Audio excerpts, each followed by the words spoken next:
पुष्कर के इस पवित्र धरती पर प्रखर जी महाराज जी के सानिध्य में गायत्री महायज्ञ हो रहा है और ये लगातार जैसे 43 दिन चलेगा।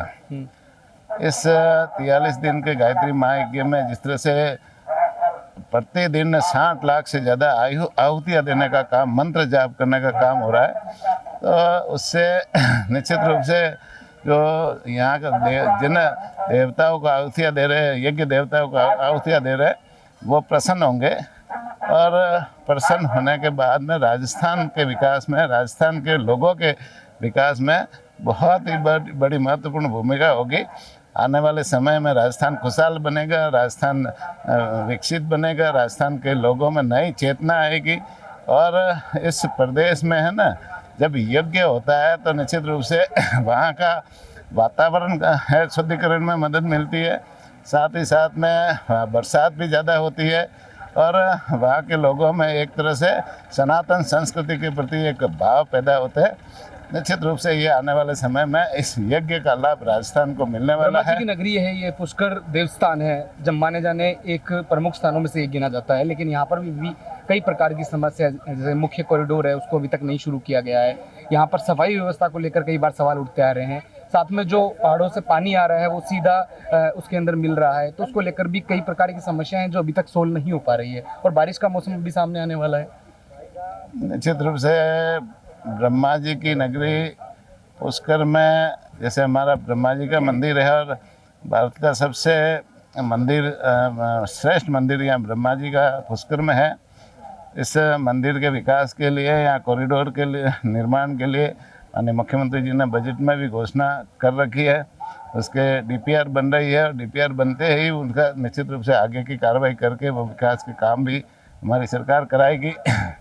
और अन्य जो सुविधाएं विकसित करने की बात है तो संबंधित मंत्रालय, संबंधित नगर परिषद इस संबंध में उनको निर्देशित करेंगे कि वो जल्दी से जल्दी जो भी समस्या आप सफाई के संबंध में करे हो या अन्य जो है वो हम उसे भी निर्देशित करके करवाएं। कई जगहों के यहाँ पर बाहर के पर्यटक आते हैं, कई देशों से पर्यटक आते हैं, खुलेआम सांड है यहाँ पर घूमते हुए नजर आते हैं, तो उसका समाधान हो नहीं पा रहा लंबे समय से। यहाँ तक कि मुख्यमंत्री जब खुद आए यहाँ पर तो भी उनको भागकर प्रशासन द्वारा उस दौरान भगाया गया।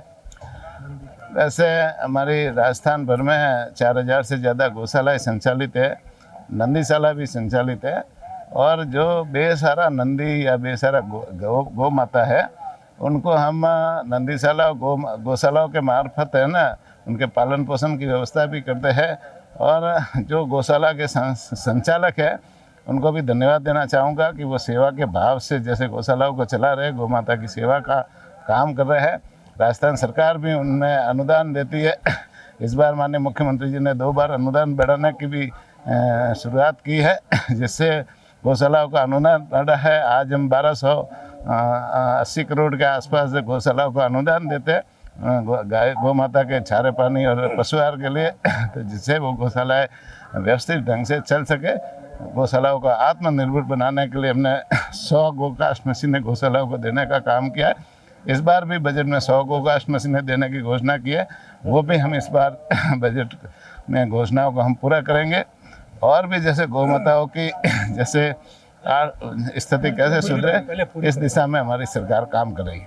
हमारे साथ में जोराराम कुमावत मंत्री हैं राजस्थान सरकार के, वो साथ में थे। और जिस हिसाब की व्यवस्था देखी जा रही है, जो मुख्य बिंदुओं पर काम होना है उसके ऊपर लगातार कार्य चल रहा है। साथ में आज पुष्कर की नगरी में पहुंचकर यहाँ पर यज्ञ में भाग लिया और साथ में व्यवस्थाओं का भी जायजा लिया। सहयोगी शिवम के साथ में Deepak Kumawat, update India TV, Pushkar.